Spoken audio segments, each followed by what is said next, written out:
Knives, machetes, saws, and shears, multi-tools, shovels, swords, axes, spears, hatchets, and tomahawks. If it cuts, snips, slices, or chops, Midway USA has it.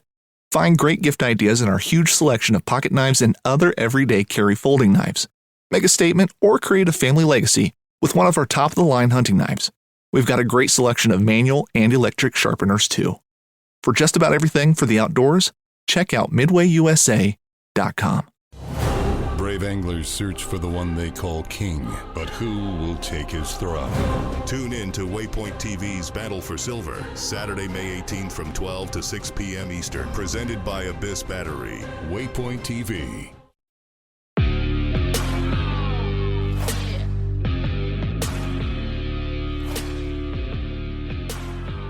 Welcome to the Bowhunter Chronicles 5-Minute Fix, weekly quick-to-the-point episodes of tips, tricks, reviews, and rants. Your 5-minute time limit starts now. So today we're going to talk about kind of bow maintenance. Now, if you've listened to this podcast or followed along for any period of time, you know that I'm not the bow maintenance guy. But after the last 6 months and watching a couple of mishaps, multiple mishaps, too many mishaps, I guess. This podcast is definitely for you to go out and look at your bow before you shoot it. So every time when you take your bow out of the case, you should be inspecting it. You should be looking at the limbs, looking at the strings, looking at the D-loop. I mean, over the past 6 months, we've had at least 3 D-loop failures on our league. And one of them was John, who is meticulous about his stuff. And each time the guys looked at it and said, well, it should be okay. And that we just know isn't always the case. But looking at your limbs, looking at your sights, one of the things that most people will do, let's stick with the string. So looking at your string and if you see any like visible fraying or if it looks fuzzy, it could definitely use some wax.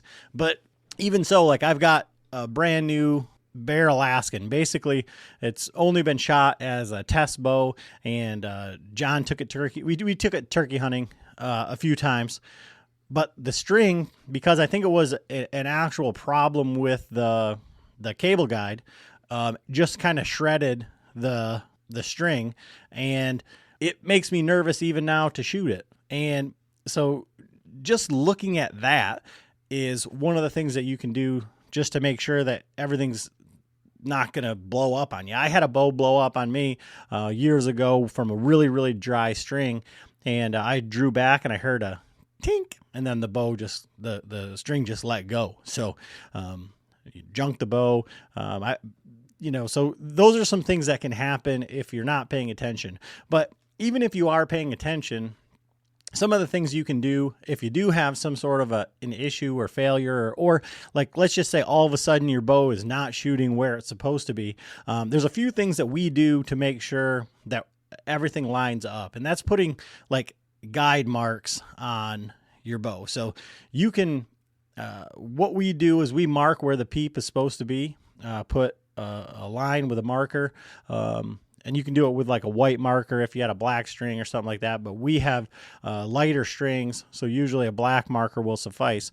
But I always mark where my peep is so that if I have to change it, I can do that, or if there's some sort of failure. And now we had another guy in the Patreon group who had a new D-loop put on. And that's when his D-loop broke, he has always tied in soft knocks. So for those people who don't know what a soft knock is, they'll get their bow level, shooting the center shot, everything through the rest, where the arrow's coming off the string level. And then like back in the day when we used to use the metal knocks, we'd tie in a soft knock, and that way you can set the amount of play that you have in the knock, as well as you can prevent knock pinch that way to some degree. But what it does is if that D-loop breaks or something like that, all you have to do is just tie right on the outside and nothing happened. Nothing changed with your arrow. So your arrow flies just the same, and it's a lot more expedient process. And you can mark the string for that as well. Now, what John does, and if you have I do it on mine too. I've got a HHA optimizer light. Well, with a multiple pin sight, I put a mark where it's supposed to be because I have 20, 30, 40, and then a 55-yard pin. I put a dot at that 55-yard pin because the wheel has to be set at 55 for it to be 20, 30, 40.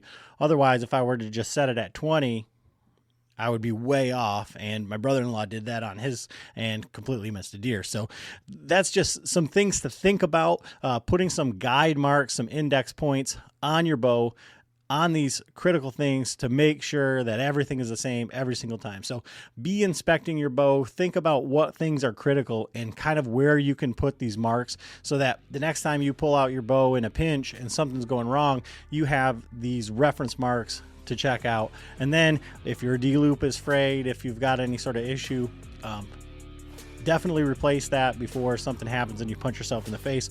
Or also look at your release because it could have a sharp edge or something that was causing that. But that's going to do it for me today. Thanks for listening. Like, subscribe, all that fun stuff. Thanks again.